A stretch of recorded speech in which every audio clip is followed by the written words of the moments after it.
It's a goal! Hello everybody and welcome back to a video. It's been a long time since I've done a video. We have a little mail day video for you today. I basically stopped buying stuff for a couple of weeks, trying to save a bit of money to spend on grading really. I have loads of plans to get stuff graded, and I kind of like take the money and I kind of forget, and then I spend it on something else. So I've been quite bad, but I've sent some stuff up to CGC and they should be coming back within the next about 3 weeks time. But yeah, this is what I've been picked up recently. I've got a bit of a pile here. I might have shown this card off before, but I'll show it off again. This is a Tony Hawk's rookie card. And I'll try and show you it a bit closer up if I can get it out of this packaging. Yeah, it's perforated, like so to speak. You rip it out of the magazine. Yeah, got it off eBay for relatively cheap. I think it was about £15, if I remember rightly. And yeah, it is his rookie card. Possibly, well, without doubt, the most famous skateboarder of all time. I don't think he's ever going to be surpassed really. It is a bit off center, as you can tell, but yeah, really cool thing to have in the collection.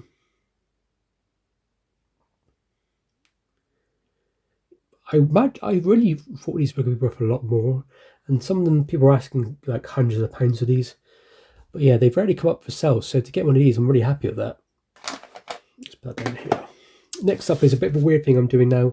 Like I said to you guys, I'm collecting every single A and B C card that went from 1958 to 1975, and then after that they were Topps cards for a bit. I'm collecting those as well, mainly focusing on 1958 to 1975 period.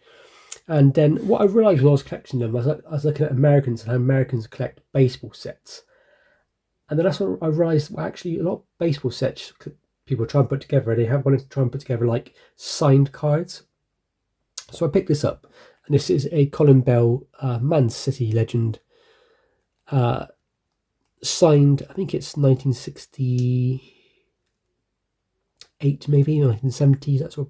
It's that sort of period. I need to put my together in my run of cards.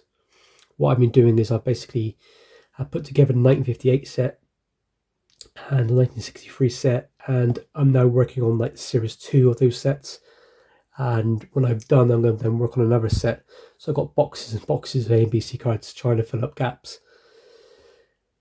Yeah, A and B C, because they ran for like that 17-year period. There are some sets which are like 55 cards a set, and then there's some sets which are like 250, 300 cards in a set. And so it takes a long time collecting them. I'm trying to get them all. I don't really care about quality of the card. If it's a little bit stinged in the corner or a little bit of a scuff, it doesn't bother me as much. But then yeah, I've also kept thinking, well, what about signed cards and like on-card autographs? Because some of these players, like Colin Bell, for example, have now passed away. In America, they like with baseball sets, they like to like obviously put baseball sets together, but they also like to get autographed cards as well.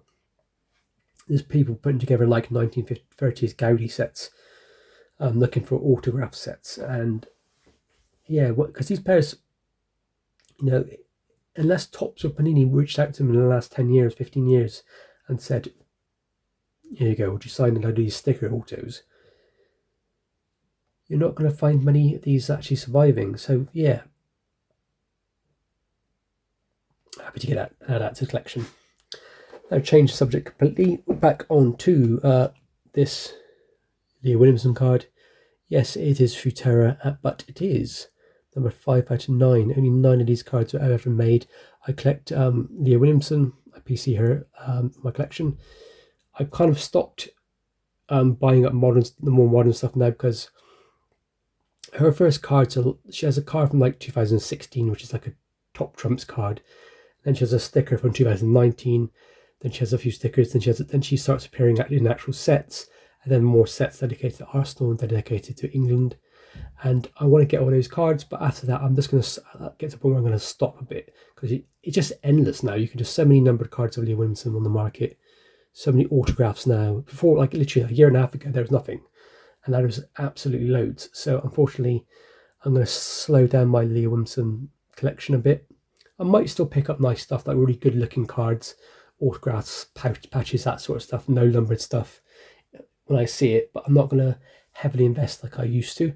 But yeah, glad to pick that up. And Futera does really good cards, guys. I don't understand why they're not given any respect. People say because they're not licensed. Well, they are licensed. They literally have the Arsenal license right on the back. There's the badge. You have to pay for that, so they are licensed. A completely random card, guys. This is Alfie Jones, a defender from Middlesbrough and plays for Canada. He actually was born and played in my village I live in, so I thought, well, why not check out any if he's got any cards or stickers. And he had this one sticker, and it was signed, and it was like £2.50 posted. So yeah, thought why not add it to the collection. A Ian Wright sticker. This came with the M&S recent set. I paid like £4 or £5 for this because in the actual picture it looked like it was gold, and somebody else has got a gold one for himself, like £100. But yeah, it wasn't gold. It was a silver.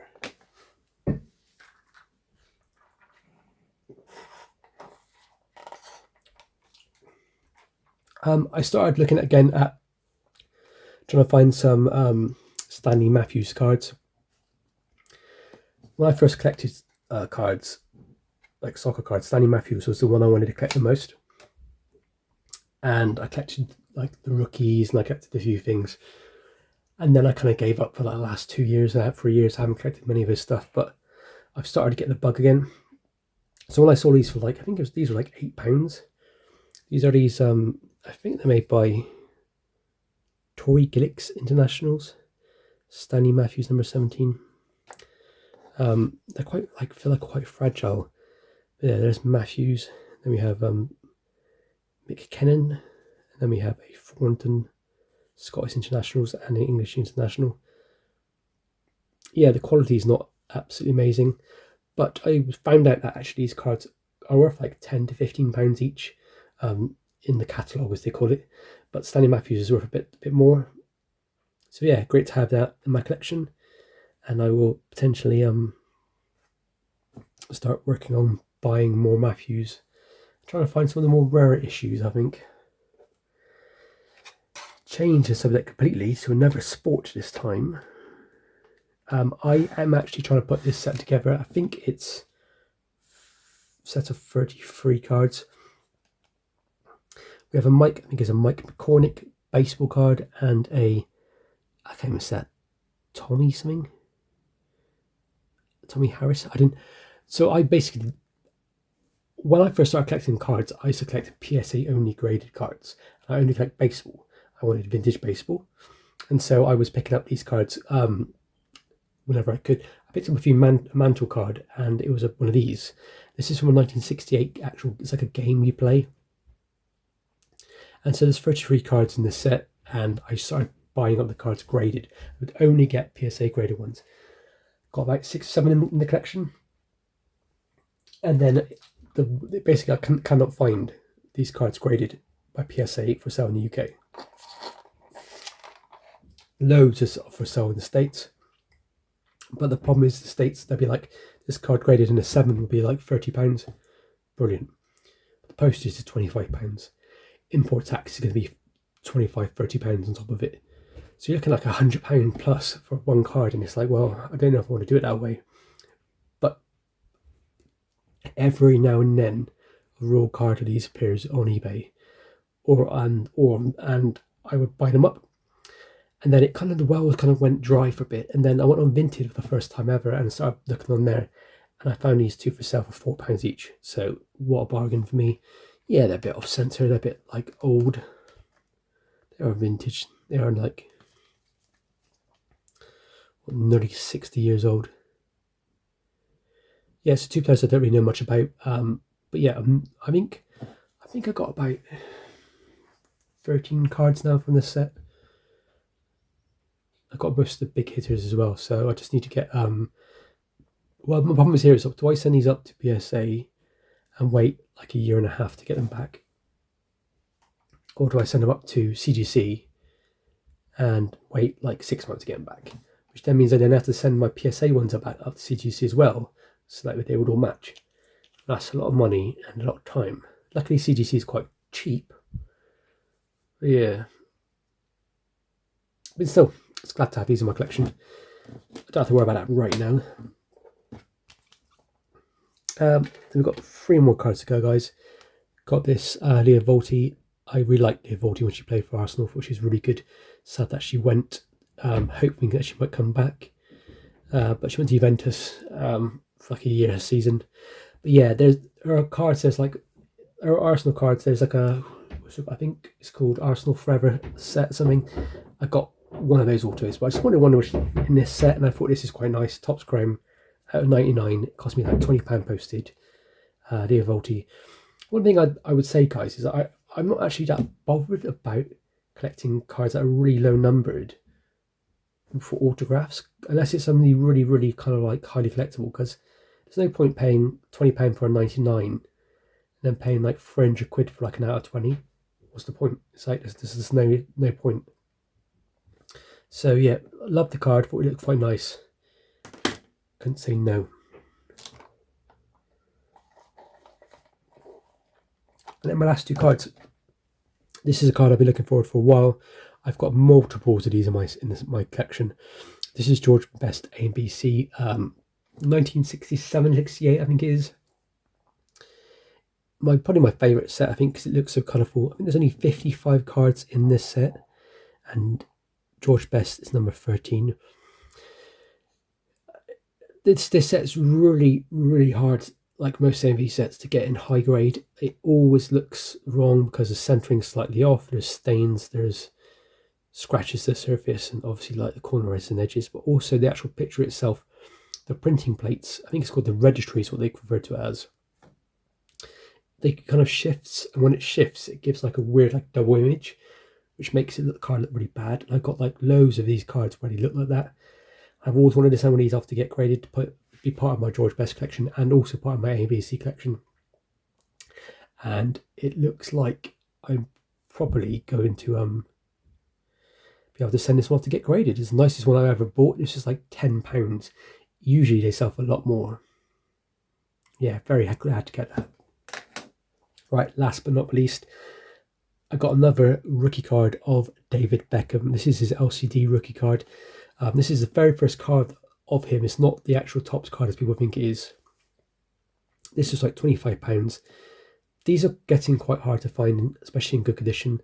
Go on eBay right now. Most people are asking like thousands of pounds for them, if not hundreds of pounds. Yeah, just whenever I find these, I always buy them and I send them off to get graded because I think they're quite nice. Eventually I'll get to the point where I'll have like 8s, maybe 9s in my collection if I'm really lucky. And then I'll probably stop. Yeah, if you're an investor, I know it's probably bad to give investment advice, but I reckon this is a card that really will do well in the States. Americans will understand the importance of this card. So guys, that's it. That's my collection mail day for the week. Thank you very much for watching. As always, please leave a like, please leave a comment. Which is your favourite card in this collection? I would say mine's probably the Tony Hawk's is quite good. Tony Hawk's is pretty good. If not, I think the George Best might just beat the Beckham. But yeah, that Beckham card, guys, it's his rookie card. It's the actual true rookie of David Beckham. And if you think about soccer players that sell well internationally, once the Americans now getting into soccer more, especially because of the World Cup, that David Beckham is so easy to sell to Americans, isn't it? When you like, as in sell the story of the card. This is the player that most Americans will know who David Beckham is. So yeah, makes sense. As always, guys, thank you much for watching. Please leave a like, please leave a comment, stay safe, and most importantly, happy hunting.